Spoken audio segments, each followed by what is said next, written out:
नीट ऐक. जेव्हा सगळे दरवाजे बंद होतात तेव्हा स्वामींचा दरवाजा उघडा असतो. ही वेळ तुझी शिक्षा नाही, ही वेळ तुझी परीक्षा आहे. आणि परीक्षा जितकी मोठी तितकंच फळही मोठं मिळतं. तू रडलेला प्रत्येक अश्रू, तू केलेली प्रत्येक प्रार्थना आणि तू सहन केलेली प्रत्येक वेदना स्वामींनी पाहिली आहे, स्वामींनी ऐकलं आहे.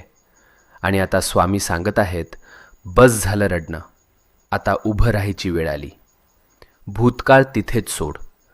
जे गेलंय ते संपलंय. आता तुझं जीवन नव्यानं सुरू होणार आहे.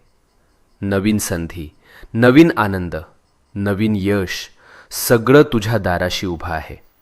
फक्त एक पाऊल पुढे टाक आणि मनापासून सांग, मी तयार आहे स्वामी, माझं आयुष्य बदलायला तयार आहे. आणि मग बघ चमत्कार कसा घडतो ते.